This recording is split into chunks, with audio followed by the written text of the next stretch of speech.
Grace and peace to you today.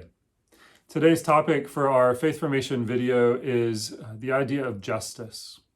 So I think there's a couple ways to think about justice, and I don't think the way that we tend to think about it in our society today is what is often meant when it comes to the word justice used in the Bible.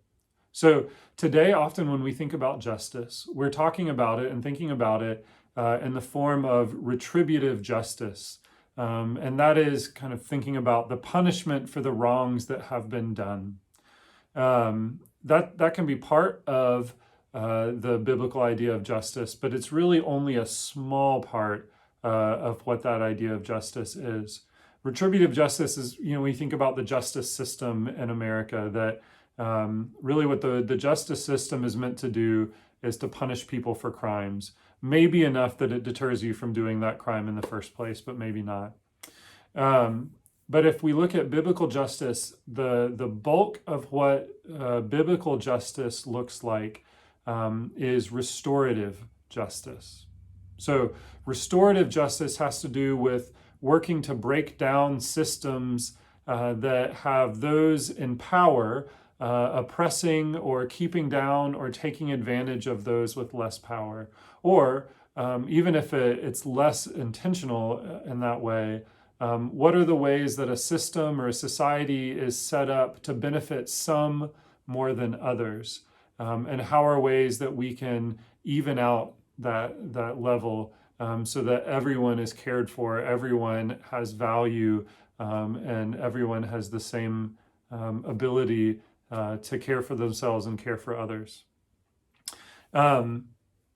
So when we're looking at biblical justice, it has much more to do with systems that create opportunity for abuse than it is punishment for the abuse that has happened. And so one way that I think about it is when the work for justice happens.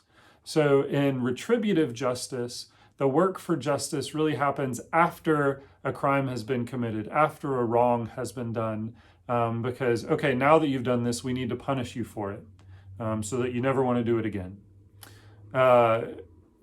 Restorative justice, ultimately the work is done before, or ideally the work is done before the crime has been committed or the wrong has been done, because we're breaking down the systems that create the need for that crime or the need for that wrong or the ability for that wrong to be done on someone. So really a biblical restorative justice model, that work is really done before the wrong or the crime has been committed. There's still work for us to do after that has happened. There's still the work of reconciliation, of confession and forgiveness, of making amends for our wrongs, working to heal relationships and make up for the break of trust or whatever it is that has happened.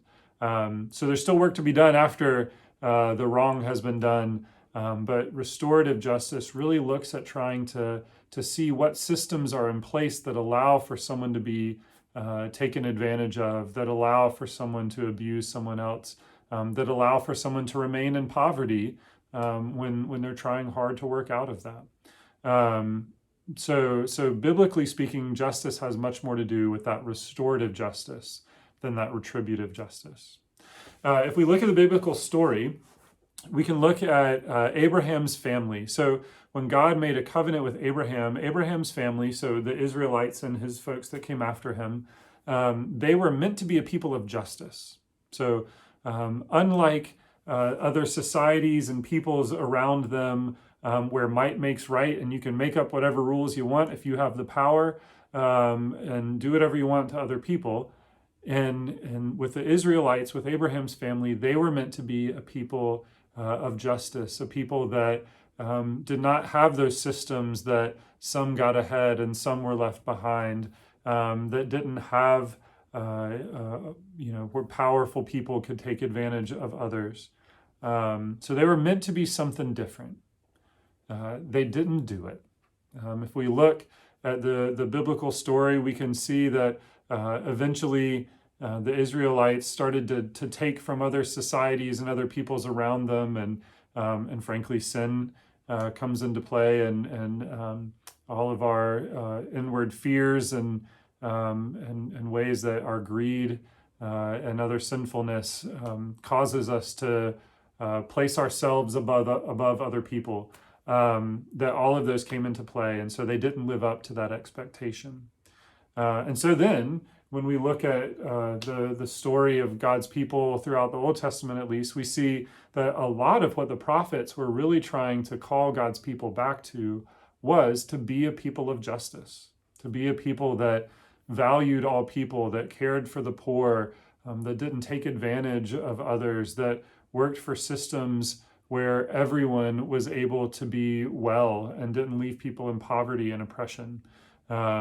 And again, from that story, we know that God's people never lived into that, never fully.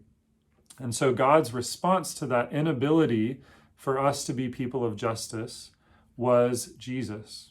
And so it isn't through our own righteousness or ability to be people of justice that we are made well and righteous, but it is through Christ's death and resurrection and our baptisms into him that we receive Christ's righteousness. And so, especially in the early church, people really saw that receiving of Christ's righteousness as a power that compels them to then go out and to seek righteousness and to work for justice for others. If I've received that myself, then the only natural response to that is to then try and help others receive that for themselves and live into that.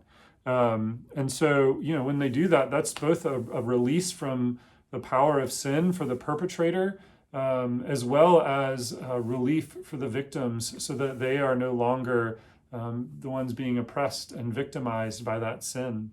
And so that's our holy work, to work for justice.